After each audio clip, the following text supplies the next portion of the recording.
Greetings, welcome to the Prime Directive. I'm your host, Jeffico. My co-host is a changeling. Say hi, Chris. Hello. But suspiciously and more gooey. Yes, if only the CC didn't tell you that at the start of the episode. Oh man, that's great. I love when that happens. Yeah. So, initial thoughts of episode 3. It's still 17 seconds. It's still good. It's still good. We're liking it.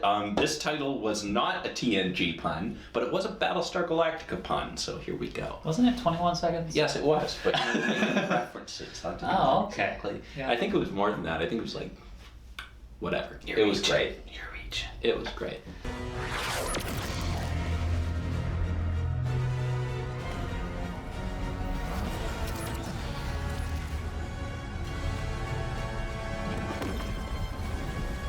There were only a few things I didn't like about this episode, but I mean, they are things you can explain quite easily that I know going forward are also going to get explained. So, because Riker's conservativeness bothered me. I was just like, no, Okay. we're gonna run, and be like, Oh, okay. like, 'Cause Riker's the guy that kicks ass. Picard was doing a very bad job convincing me that his plan was the correct one. I was on Team Riker the whole time, and I don't know if we were supposed to be on Team Picard, but like his plan fucked up.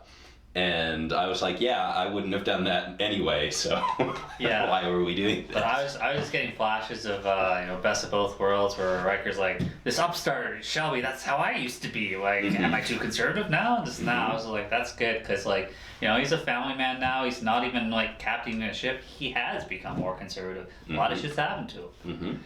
But then at some point, he's going to restore the jazz into the computer now that he has command. Yes, and he's going to kick some ass. I was expecting that to be his first order. It'd be like restore Riker Jazz Protocol Alpha 1. Broadcast all frequencies. Shaw's just like, fuck. Starbase 41 just like, I'm receiving a transmission of jazz. It's Riker. Send Riker's in ships trouble, quick. yeah.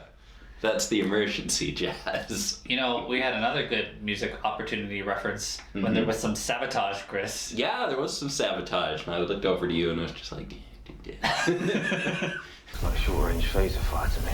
It's not damage, it's sabotage.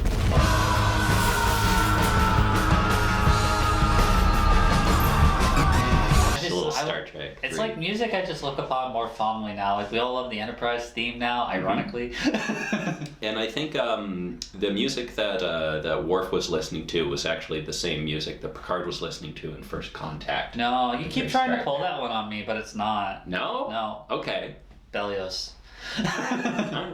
No, this episode started out pretty good. We got that quick little flashback of them in the bar. De-aged, apparently. Yeah, you can barely tell because it's so dark everywhere. I mean, that's probably why, I think for a scene like that, when you're going to be de-aging them, having it be visually a little, it's not clear, it's not in bright light, makes sense.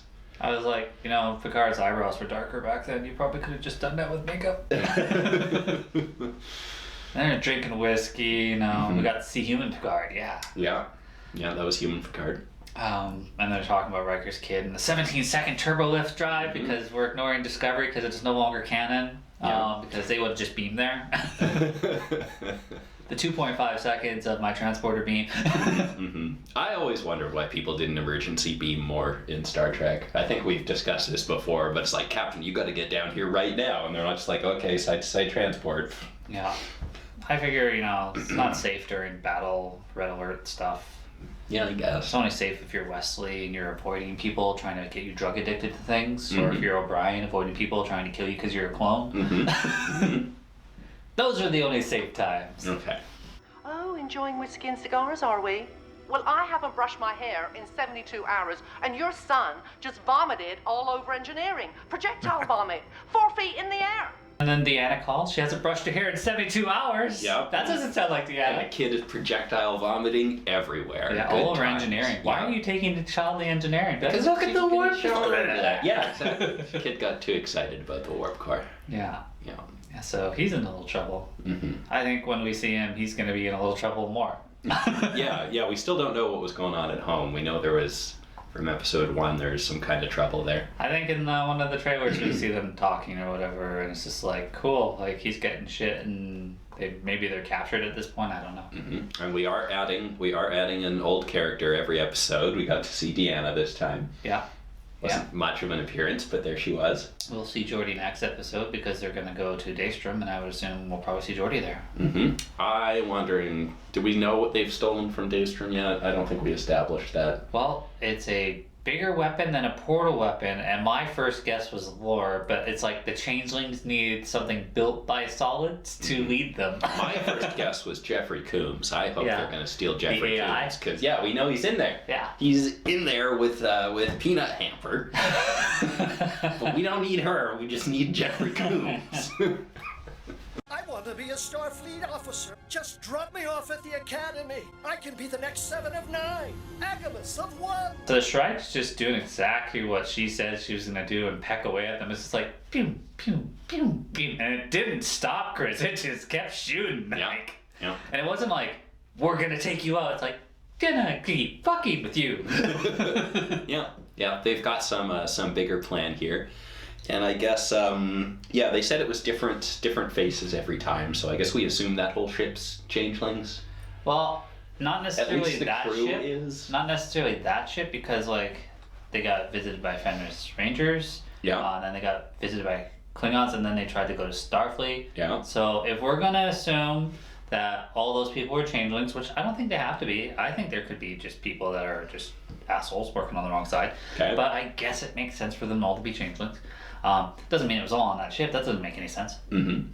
But I would assume if...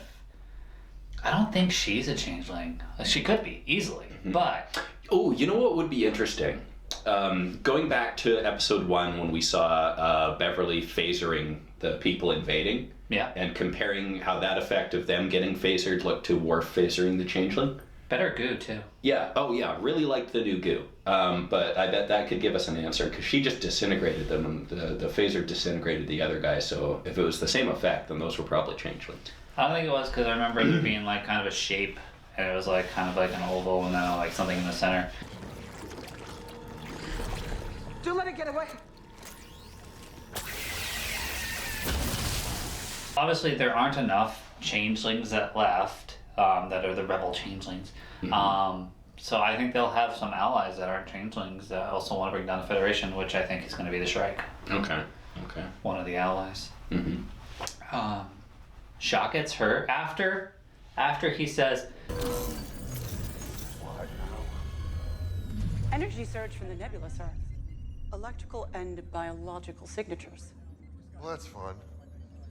Anyone else want to throw more weird shit at me? "Oh, he keeps pulsating us." Good line. It's part biological. I'm wondering if that's going to be some kind of changeling thing. At Well, the there's a center there. gravity well and everything. Yeah.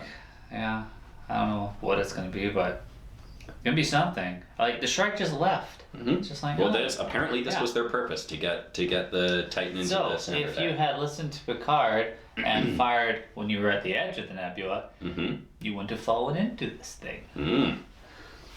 But you probably still would have got portal weapon fucked. Yeah. And this is giving me lots of flashbacks to my time playing Portal, which was a fantastic game, but I'm just like, guys, I already know how this works. No, you don't. Like, watching them learn this game mechanic that I already know is frustrating. Yeah.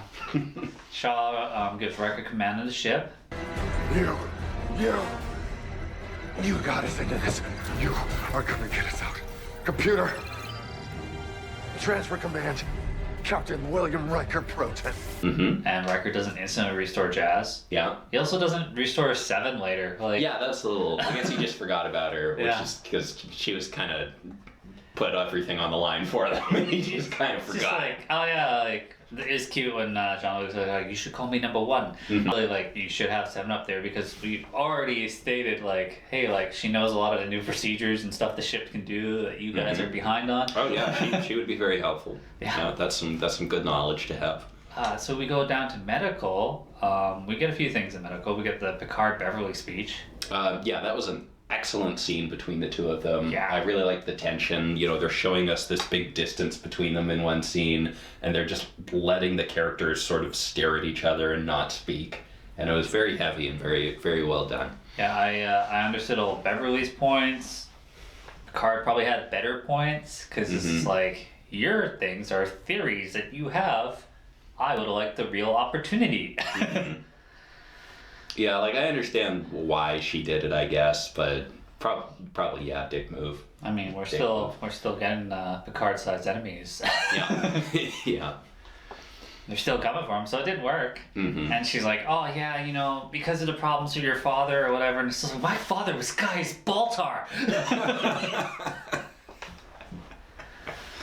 He was awesome. And he's like, oh, I spent a whole season learning about this. My dad was actually not the problem. My mom was psychotic and I was just a kid and didn't realize that. Yeah. Locking people in a closet doesn't work. She's like, I know, I'm a medical person. Yeah. Speaking of being the chief of Starfleet medical at one point. Yeah. Is that canon in this, or is that just in books? That was a nemesis, man. Was that a nemesis? She was going off to be the chief of Okay. Starfleet medical. All right. Okay. Excuse me. Whoa. What's it? She's injured. I'm fine. Dr. Oak, put me to task. It would take me longer to explain to you how everything has changed over the last 20 years than to do it myself. But thank you. Like, Titan chief medical officer is like, hey, it would take me too long to explain all the new stuff that happened in 20 years, even though that's what she's been doing for 20 years. Yeah. Doctors Without Borders or whatever, but, Yeah. And then when Shaw's like, oh, I'm hurt, and she's like, does it hurt here? Oh, he's bleeding internally. Well, the scans didn't show that. The scans don't always. You're chief medical officer. I mean, that's also like the worst scans. How do you like that? Shouldn't be possible. Well, I think she even said it was delayed. Yeah. Like, it was delayed internal bleeding, but still, come on. He's your captain. If you lose him, you've done a horrible job as a doctor. That was questionable. Like, they wanted to give Beverly something to like be like, no, I still got it. I still know doctor things. You know, let me in here. But I thought that was pretty lame from like just a technical standpoint. That missed that. It's not like this is an experienced crew necessarily. She's chief medical officer. Yeah, but I'm just saying, maybe it's her like first ship chief medical officer. Yes, I get. Anyway, the scene did its job. We established Beverly still knows. We don't even really know. We can't even really say the state of Starfleet because really, Picard did not set up a good 2 seasons of the state of Starfleet. Yeah, like if they'd been having the Titan get hit a lot harder and like most of the medical systems were down, and then Beverly comes in and does like the the non-technical stuff that could be like he's because I've been on the edge of Starfleet for 20 years. Medieval medicine. Yeah, I don't only rely on all the tech whatever. People have a right to know who or what they're putting their lives on the line for. I didn't ask them for that. The best thing you can do is give them a reason to feel good about it. What I really liked with Jack in this episode was Riker and Riker and Jack having that conversation, and it's just like Riker's got that fucking smirk on his face. I've been watching you get cooked up for like 2 decades. Like damn. It's like they're constant on and off flirting. I mean, second episode it was a virus, but but like that was great. And then like we're learning like who Jack is becoming here. Like it's Riker's giving him advice on how to be a better leader. Like everybody's risking their lives for you. He's like, I didn't ask for that. I was like, well, give them a reason. Like well, we're here now, so you might as well do something. We see him talking to that one girl, just like, you're okay, we got more blood. And then like I really enjoyed Shaw just being like, I'm fucking dying here, but like how do they keep following us? And Jack's like, I'm so sorry. He's like, shut the fuck up, kid. Figure out how they keep following us.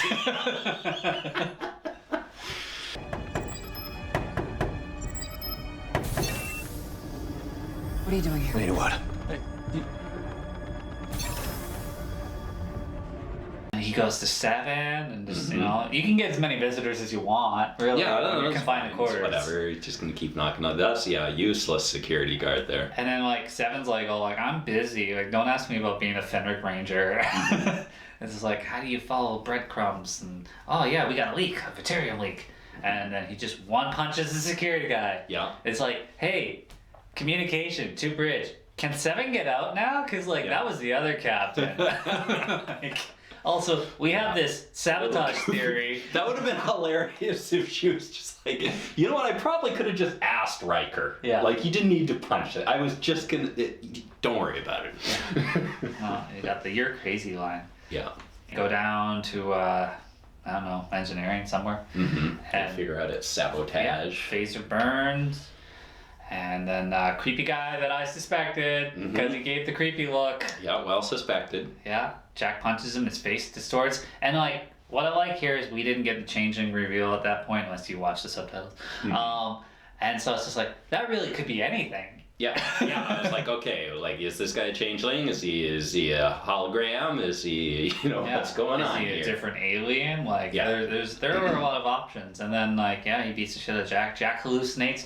And I felt like that was a 12 Monkeys reference because we're seeing, like, a growing forest that's red, which is a huge thing in 12 Monkeys. And then what's behind the red door? Come on, guys. Come on. Connect the branches.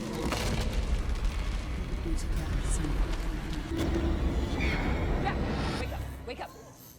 Come on. I need to watch this show. Apparently Picard season 3 is all 12 Monkeys references. Yeah.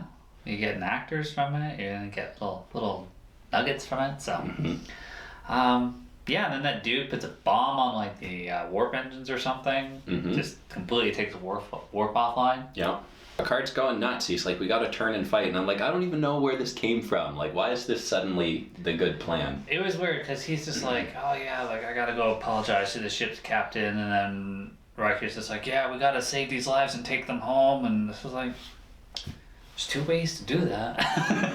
No, I'm wondering if a scene was cut or something. Because I don't really understand why Picard was going so hard for that. I would have been like, fire phasers at that weapon they have, then the photons.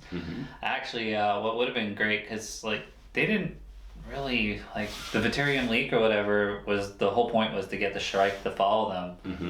Be like, okay, we've cut it off from the ship. We'll do a leak on something like a shuttle or a probe or something. We didn't really get to hear about that. Shrike just was supposedly following it. Yeah, and then they weren't. Their backs weren't turned to it, so it's like, better fire now, their backs aren't turned. No, like, this is the disadvantage you've already had. And that was a much quicker portal weapon, too. Like, it didn't take a long time. But it was like epic. It's just like, oh, we really fucked up here. Fire everything we've got!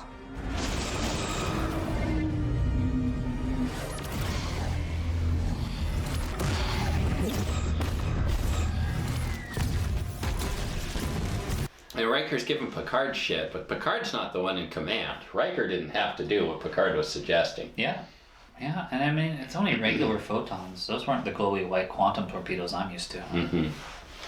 You really want to someone up use those. Yeah. But I guess you save that for the kill shot because it's more impressive. And I mean, the Titan's more of a sciencey ship, so maybe it doesn't have the big spicy quantum torpedoes. Yeah, I mean, why build a sciencey ship these days? Everything's all pew pew. Shaw didn't want to go pew pew cowboy shit. Yeah, I'm just saying, like, ever since the Borg threat, we always kind of beefed up our ships. Man just wants to scan things and follow regulations, alright? We did get there needs to be a place in Starfleet for people who want to scan things and follow regulations. Yeah, it's a Nebula class science vessel. We did get a photon getting phasered and exploded, which pushed the Shrike back. And it always seems like it's more effective than a regular photon when you do that. Yeah, just the shields flickered a little bit. Yeah. Oh, we just pushed that ship back like quite a few bit. Yeah. Torpedo away.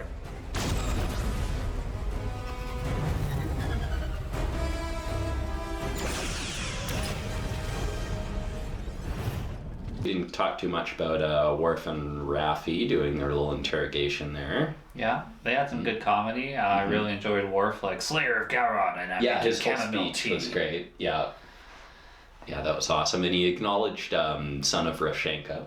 Yeah. That was great.